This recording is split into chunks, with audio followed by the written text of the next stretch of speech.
Voilà. Donc, merci beaucoup. Merci Mireille pour les présentations. Merci aux présentations précédentes qui ont déjà fourni beaucoup d'informations et j'espère me permettront de faire des liens. Et je souhaite aussi souligner que le projet que je vais présenter a été financé par le partenariat comme nos autres projets et que de nombreux collègues assistants ont participé et ont permis sa mise en œuvre. Cette présentation est sensiblement semblable à celle que j'ai faite au mois de juin en anglais.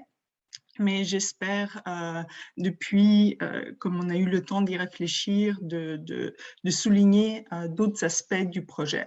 Donc, comme dans le cas d'Annick, la question était de réfléchir au rôle du quartier, des espaces et des lieux du quartier comme interface, en fait, entre les grandes structures et politiques urbaines et d'immigration d'une part, et les géographies du quotidien, les micro-géographies des familles et des espaces de rencontres, de différences, et comment en fait le quartier est cet espace spécial d'interface entre des processus en tension. Et on rejoint beaucoup ce que Annick a dit. Et en fait, je remercie Annick. J'ai trouvé très, très stimulant de sortir un petit peu de ma petite boîte conceptuelle et de faire des nouveaux liens. Donc, tout ce qu'a dit Annick, en fait, correspond beaucoup. Et vu que notre région d'Ottawa-Gatineau est différente de Montréal, c'est intéressant de voir ces liens. Donc, l'objectif était d'examiner quels aspects ou caractéristiques des quartiers jouent un rôle, façonnent la résilience des personnes, notamment nouvellement arrivées, et en particulier les familles qui ont plusieurs membres à charge. Et là, je crois qu'on rejoint un petit peu ce qu'Alexandra disait par rapport à des familles avec des enfants nombreux ou des enfants en bas âge et des familles monoparentales. Et là, on s'intéressait à la fois aux espaces construits, donc l'aspect physique, matériel, mais aussi les espaces sociaux, les réseaux sociaux, les espaces de rencontres qui sont apparus vraiment comme centraux dans l'expérience des personnes nouvellement arrivées. Le but, et je vais me concentrer sur ça dans cette présentation, était d'identifier les caractéristiques qui rendent les quartiers résilients. Donc, la présentation a un aspect un peu plus conceptuel. Nous avons essayé de développer un modèle, de comprendre les espaces des quartiers et la résilience, et quelles sont en fait la nature ou les caractéristiques qui émergent, tout en nous permettant de mettre en lumière les structures et les acteurs qui jouent un rôle en développant une approche qui est de la résilience sociale ou la résilience communautaire, où là, on identifie des systèmes avec des politiques, des intérêts, notamment entre la municipalité, les acteurs communautaires, les individus, mais aussi les instances de l'État à des échelles plus hautes. Donc, notre approche était collaborative et ce projet a vraiment émergé de nos partenaires communautaires dans la région d'Ottawa-Gatineau qui font partie du partenariat. Ce sont eux qui nous ont demandé de faire cette étude de quartier. Et j'aimerais souligner la situation unique d'Ottawa-Gatineau à la frontière entre les deux provinces et la dimension comparative, notamment parce que les contextes provinciaux, municipaux sont différents, mais en même temps, Ottawa-Gatineau est une région métropolitaine qui fonctionne comme une certaine unité, ainsi que la présence du bilinguisme asymétrique d'une part et de l'autre de la frontière, et notre intérêt pour inclure des personnes qui avaient le français ou l'anglais comme première langue officielle. Donc, pour vous situer par rapport au quartier que nous avons sélectionné avec l'aide de nos partenaires, ce que j'aimerais souligner certains détails. Ce sont nos partenaires qu'ils ont identifiés comme des lieux où se concentre une population immigrante et notamment des quartiers tremplins où les nouveaux arrivants s'installent au moment où ils arrivent dans la région, en particulier à cause de certaines caractéristiques, dont l'accès à du logement abordable, mais souvent de moins bonne qualité, tel qu'il a été évoqué précédemment. Ces quartiers sont des quartiers spéciaux dans le sens de leur localisation. Ce sont les banlieues internes, si vous voulez, et représentent en fait un espace assez particulier dans les métropoles canadiennes, dans le sens qu'ils ont à la fois des caractéristiques qui ressemblent aux quartiers centraux, mais ils ont aussi des caractéristiques qui correspondent plus à la banlieue. Ce qui est particulier, c'est leur localisation à proximité du centre-ville. Ils sont donc très, très accessibles. Et comme les participants d'Annick, nos participants, en fait, bougeaient partout dans la ville, ne parlaient pas seulement de leurs expériences dans les quartiers, mais ont surtout mis l'accent sur les espaces de confort et d'inconfort dans ces quartiers-là.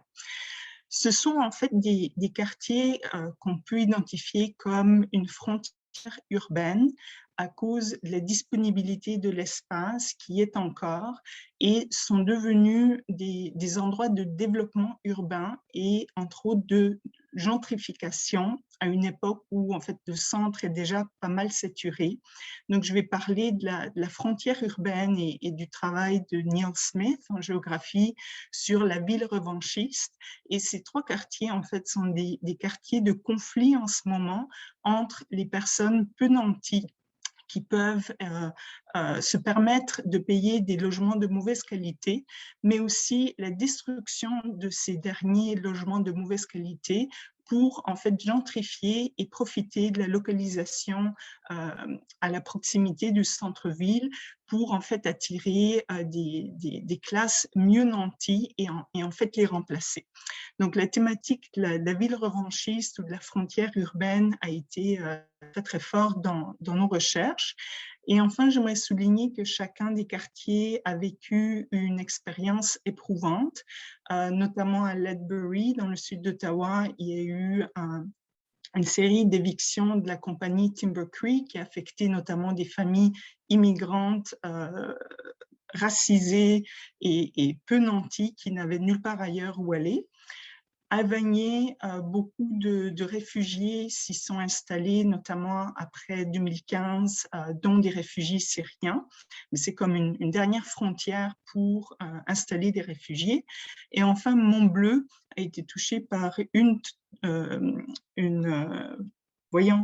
une tornade en septembre 2018, juste au moment où nous allions commencer notre recherche de terrain. Et donc, c'est un peu ralenti et il y aura des liens avec la gentrification.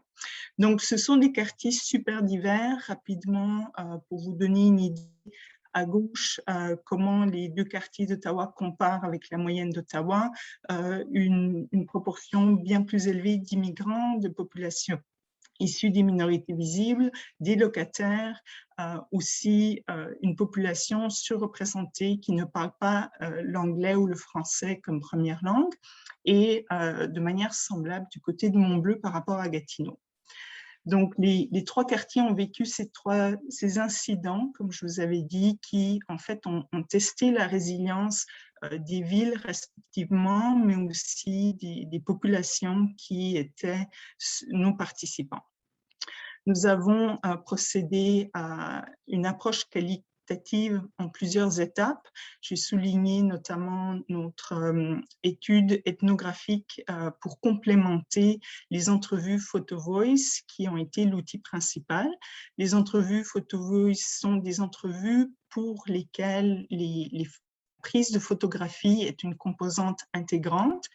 Et ça nous a permis à la fois d'avoir des éléments visuels lors des entrevues, ainsi que d'aborder des sujets plus difficiles, parfois émotifs, dans les expériences de nos participants.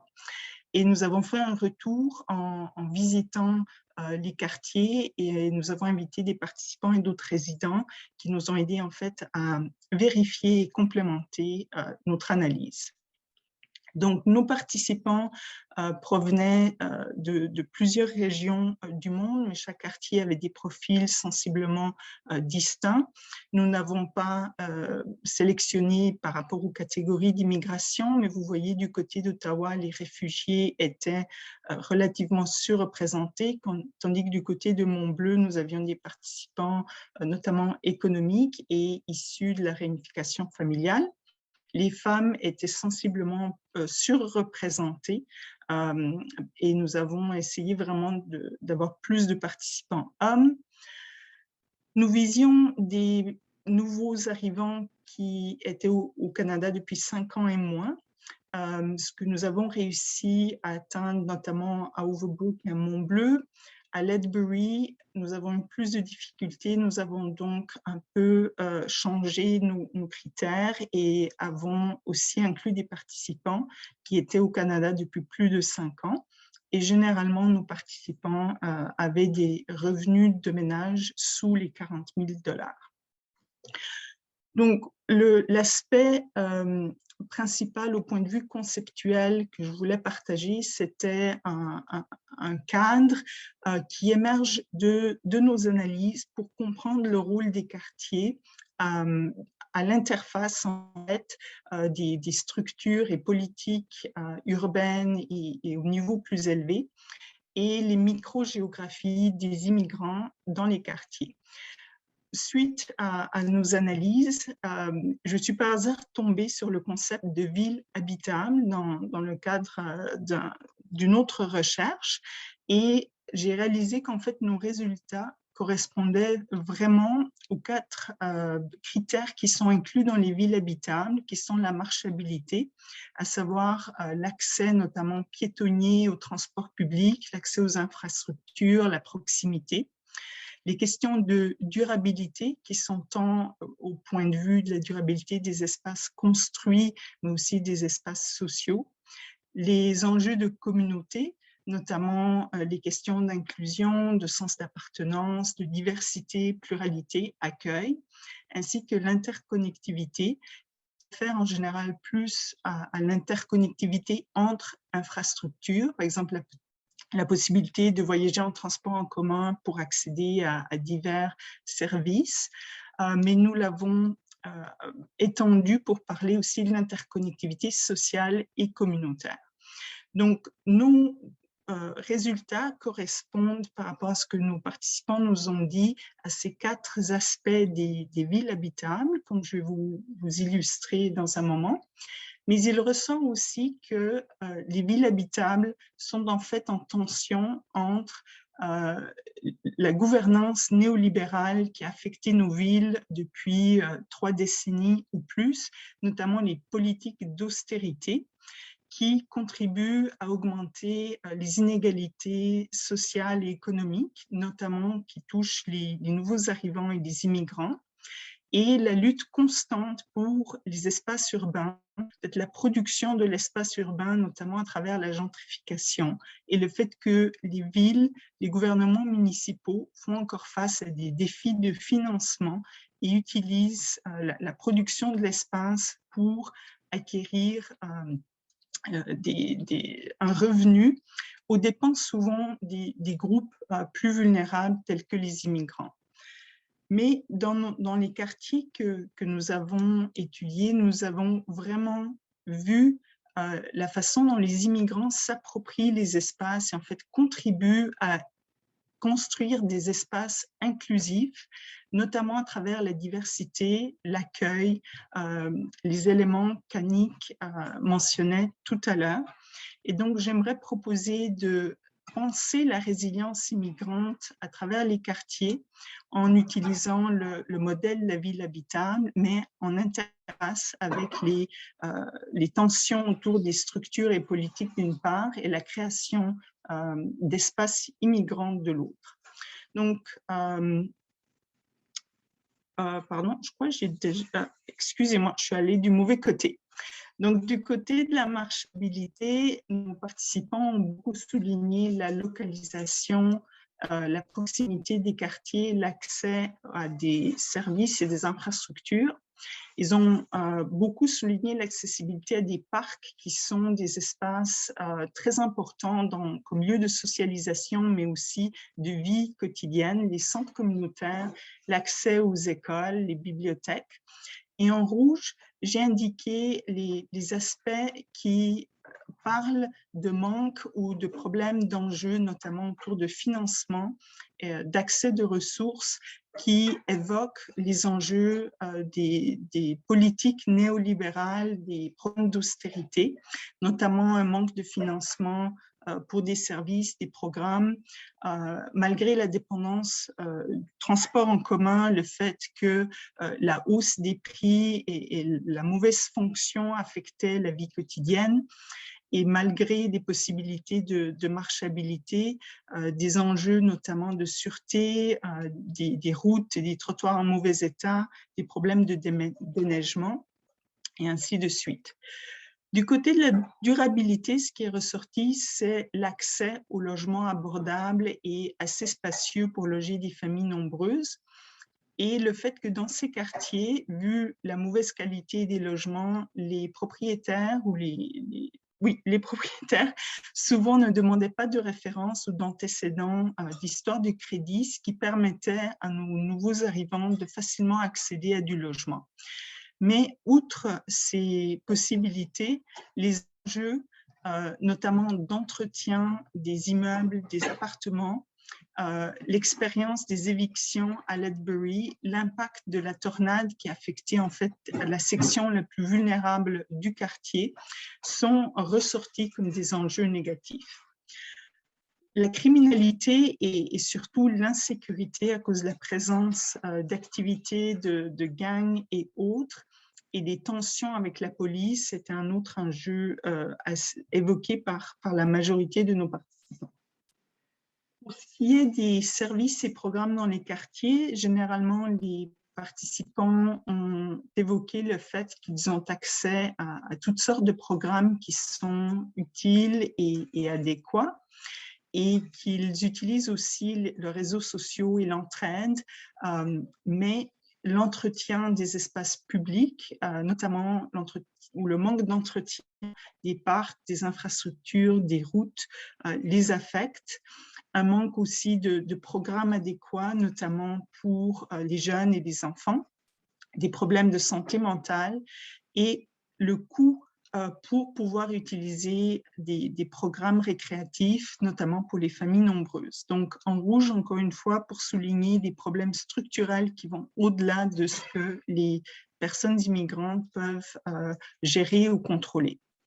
Du côté de la communauté, ce qui est ressorti surtout est la grande diversité des populations résidant dans ces quartiers, ce qui facilite l'accès à l'information, la formation de réseaux, un sens de bien-être, de partage d'expériences, d'identité en commun, d'identification avec le quartier, et les espaces qui permettent en fait de rencontrer ces autres immigrants et de partager.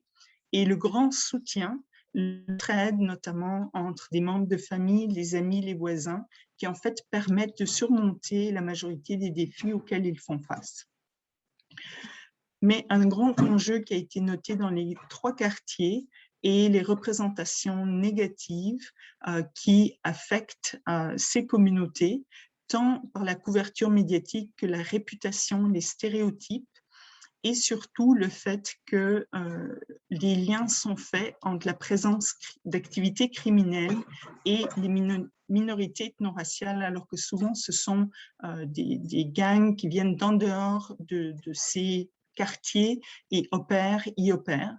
Donc, ça affectait beaucoup le sens d'appartenance de nos participants, et je vous ai mis quelques titres que nous avons trouvés dans notre revue de la couverture médiatique. Enfin, pour l'interconnectivité, et puis je termine prochainement, les participants ont souligné le réseau d'espaces publics et les réseaux sociaux qui facilitent leur engagement, la rencontre, les possibilités aussi d'implication communautaire. Mais ils ont surtout noté des manques importants en ce qui concerne la diffusion des informations, ce qui fait que malgré l'existence de programmes et de services, souvent ils y passent à côté ou ne s'en rendent pas compte avant longtemps, alors qu'il s'agirait en fait de rendre accessible l'information, la visibilité des fournisseurs de services qui existent dans le quartier. Donc aussi un manque de sensibilisation, de consultation au sujet de ce qui se passe dans les quartiers, qui était surtout un enjeu à Ledbury avec les évictions, mais également après la tornade dans le cas de Montbleu. Enfin, nous avons remarqué un grand enjeu autour de la langue, parce que malgré l'existence de services, souvent ces quartiers incluent beaucoup de groupes très divers qui parlent des langues très différentes et qui, entre eux, ne peuvent pas collaborer ou travailler ou développer un engagement communautaire à travers les différents groupes qui y sont présents. Donc, pour terminer, nous avons développé une série de recommandations et je me souviens, Valérie m'avait demandé quelles sont les 2 ou 3 recommandations principales. Au point de vue des infrastructures, vraiment le problème du logement est criant et c'est un enjeu qui dépasse même les municipalités ciblées. C'est un enjeu national et ça se vit même dans une ville de second niveau telle qu'Ottawa-Gatineau. La question des infrastructures telles que le transport en commun et l'accès à des programmes qui sont très importants pour ces populations vulnérables est un autre enjeu. Et enfin, au plan des représentations, je pense qu'avec même un petit peu de moyens, on pourrait faire beaucoup pour améliorer la réputation des communautés et des quartiers, surtout que beaucoup de nos participants ne peuvent pas vraiment quitter le quartier et sentent que ça les affecte directement. Donc, j'aimerais souligner encore une fois la contribution de nos participants, nos partenaires de recherche, nos assistants et mes collègues, ainsi que le financement que nous avons reçu du partenariat. Merci. Merci beaucoup, Louisa. C'est très intéressant et nous avons maintenant quelques minutes pour des questions. J'aimerais bien, si c'était possible, que l'équipe de BMRC me fasse signe quand il faut conclure, parce que des fois, tenir le temps, c'est un peu difficile. Donc, je vais lancer déjà une question qu'on a reçue à propos de la présentation d'Annick, et ensuite, je vais poser des questions plus générales pour tout le monde. Alors, une réaction à votre présentation, Madame Germain, ça a été de savoir si vous aviez eu connaissance de personnes qui ont fait des ethnographies ou des travaux sur les Tim Hortons, que ce soit comme espace de convivialité en général et ou comme espace d'appartenance pour les immigrants en sociabilité. Vous en parlez dans votre projet, mais est-ce que au cours de la préparation de la réalisation de ce projet-là, si vous aviez eu vent de certaines recherches existantes sur le sujet? Alors, il existe en études urbaines plusieurs études sur ce qu'on appelle les tiers-lieux, hein, c'est-à-dire les endroits où on se sent bien en dehors de la maison et qui ne sont pas les lieux de travail habituels. Et dans ce sens-là, les cafés sont bien sûr souvent identifiés.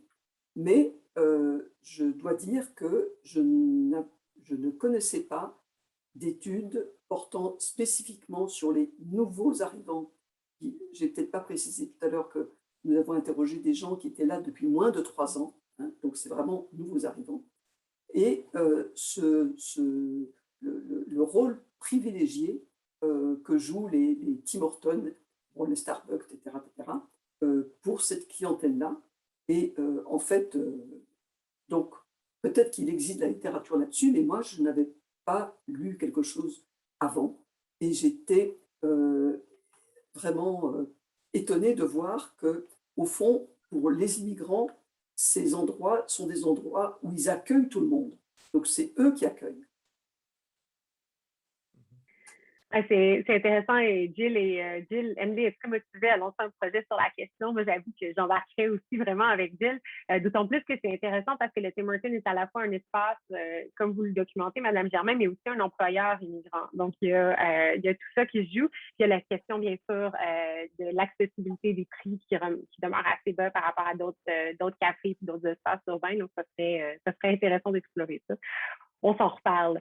Maintenant, j'aimerais poser une question à Alexandra Echedi.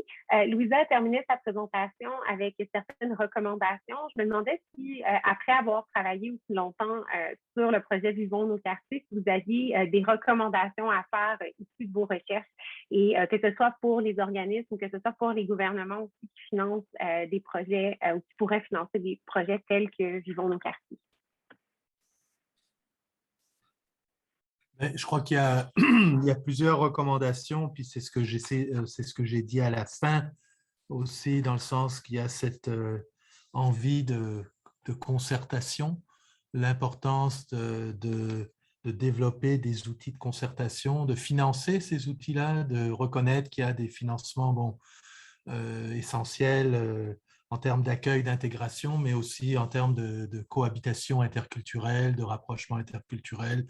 Donc des tables, certains quartiers ont fait des activités, notamment Aymar Saint-Paul, il y avait un colloque au mois de juin dernier, je crois le 21 juin, où on entendait aussi les acteurs du quartier beaucoup mettre l'accent sur le besoin de pérenniser aussi ces structures dans les quartiers. Donc c'est un élément important, je crois, qu'il faut retenir. Et de voir aussi peut-être que l'arrivée de nouveaux migrants différents dans des quartiers aussi demande des manières de faire aussi qui vont traverser aussi, je dirais, un peu de manière un peu transversale aussi les services. On n'est pas dans des silos. On a souvent je pense quand Alexandra disait à la fin que le danger, souvent, c'est on crée une structure pour l'immigration et puis, bon, les autres acteurs se disent c'est plus notre truc, on n'a pas besoin de même de… Donc ça, je pense que c'est peut-être une recommandation aussi à faire. J'ajouterais que le projet Vivons nos quartiers, hein, c'est beaucoup du rapprochement interculturel. Et puis, le rapprochement interculturel reste un peu le parent pauvre au Québec de l'immigration, des enjeux d'immigration. Il y a beaucoup les services de francisation qui sont financés, l'emploi qui ne passe pas par l'immigration par ailleurs. Mais le rapprochement interculturel a traditionnellement ou peut-être typiquement été financé par le privé. Dans ce cas-ci, Centraide, il y a d'autres fondations qui ont pris part à ce genre d'initiative-là, mais le financement public est toujours bienvenu parce que le vivre ensemble fait partie intégrante de l'intégration, justement. Et puis, c'est une question politique à poser, ça. Comment ça se fait qu'il y a un aussi gros écart qui se creuse entre les services formels d'intégration fonctionnelle et le vivre ensemble? Absolument, c'est une question vraiment pertinente. J'aimerais qu'on ait plus de temps, peut-être organiser un autre webinaire sur la question, parce que je sais que c'est une question qui se pose au Québec, mais c'est aussi une question qui se pose à l'échelle du Canada, où, comme le partenariat l'a montré, les structures d'accueil sont quand même différentes et sont structurées de façon différente à cause des lignes de financement, mais les problématiques demeurent quand même, ou en tout cas, il y a des problématiques partagées dans ce domaine-là. Définitivement. Ça reste une question à creuser, surtout que l'intégration ne s'articule pas de la même manière dans le reste du Canada puis au Québec. Donc, ça reste une comparaison qui est difficile, mais intéressante à mener. Je suis d'accord. Absolument. Une question pour Louisa. Quelqu'un qui nous écoute demande s'il y avait une manière de communiquer qui serait plus adéquate ou à privilégier afin de mieux rejoindre les communautés comme dans le monde bleu. Donc, peut-être élaborer un peu sur cette question-là. Oui, c'est une très bonne question. Merci de l'avoir posée. Donc, je pense qu'il y a deux enjeux à considérer. C'est le contexte, comme il vient d'être mentionné, le Québec et le reste du Canada fonctionnent différemment, notamment pour transmettre les informations, aussi le rôle des fournisseurs de services ou différents types de services. Dans le cas de Montbleu, ce qui était arrivé, beaucoup de nos participants étaient des immigrants francophones qui ne sont pas passés par la francisation. Et donc, sentaient qu'ils avaient manqué beaucoup d'informations parce que ces informations sont fournies dans le cadre des classes de francisation, mais eux n'y avaient pas accédé dans ce cas particulier. Donc, les cours de francisation sont importants dans ce sens, mais pour des immigrants, vu que le Québec attire des immigrants francophones qui ne passent pas par la francisation, il faudrait trouver d'autres moyens. Dans les deux autres quartiers, un des enjeux était la question de la langue, parce que beaucoup de l'information était affichée en anglais. Les immigrants francophones ou ceux qui ne parlaient pas anglais n'arrivaient pas à y accéder. Et je dirais une stratégie privilégiée, c'est en fait multiplier les formats de communication. Et c'est là que, outre le contexte, c'est aussi une question des groupes et des cultures, parce que différents groupes et différentes cultures, en fait, partagent ou transmettent l'information de manière différente. Et ça, à travers d'autres projets, on s'en est rendu compte. Par exemple, dans les réfugiés syriens, les médias sociaux fonctionnaient très bien, mais pour des personnes originaires de l'Afrique subsaharienne, tout ce qui est Internet ou les médias sociaux, ça ne fonctionne pas si bien. Donc, il faut multiplier les efforts. Ça peut être de l'affichage. Dans le cas d'Overbrook, ils nous ont dit que beaucoup d'informations étaient affichées dans l'entrée des immeubles, mais c'était en anglais. Donc, mettre, par exemple, des pamphlets dans les immeubles, ça peut être une stratégie. Les journaux communautaires, il y a le bouche à oreille, les leaders communautaires, ainsi que dans les centres communautaires. Mais nous avions remarqué dans le cas de Montbleu, par exemple, que beaucoup de personnes ne connaissaient même pas l'existence du seul centre communautaire qui y est. Et leur perception était que ce centre communautaire était surtout pour les familles avec des jeunes enfants, parce qu'ils offraient des activités comme une journée pour les fournitures scolaires en automne, une distribution d'habits de neige, et eux ne savaient pas que ce centre communautaire offrait d'autres services. Donc, il y avait la question un peu aussi de la perception que les centres communautaires, c'était vraiment pour les personnes démunies, alors qu'eux ne s'identifiaient pas comme une famille ou comme des personnes démunies. Donc, je pense qu'il faut jouer à différents niveaux, et vu que le travail du soutien à l'établissement est interminable, il y a des nouvelles personnes qui arrivent tout le temps, donc c'est en gros comme recommencer chaque fois. Et il faut pas s'essouffler, comme disait Shedley, des fois il y a un essoufflement, il faut tout le temps examiner de nouvelles stratégies. Merci beaucoup, Louisa. Les Tim Hortons pourraient servir à cela d'ailleurs. Honnêtement, moi, je pense qu'on devrait le faire, d'autant plus que j'imagine qu'on pourrait aller chercher du financement de Tim Hortons facilement. Donc, ça pourrait être un projet super. Non seulement on aurait des Timbits, mais on pourrait avoir accès à leur terrain. Donc, écoutez, je pense qu'on devait terminer à 13h30, si je ne me trompe pas. Donc, ça clôt notre webinaire d'aujourd'hui. Par contre, je vous rappelle que nous en tiendrons un autre le 27 octobre qui s'intéressera plus avec un peu plus de façon un petit peu plus pointue à ces questions, mais avec les demandeurs d'asile. Mais comme vous le voyez, c'est vraiment transversal aux problématiques et aux recherches qui ont été présentées aujourd'hui. Donc, je vous remercie toutes et tous d'avoir assisté à cet événement et j'espère qu'on pourra vous revoir dans 2 semaines pour continuer la discussion. Bonne journée. Merci. Merci, bye. Bye bye. Annick Germain, oh, elle est déjà partie. J'allais lui demander si elle pouvait partager ses références, mais je vais lui écrire.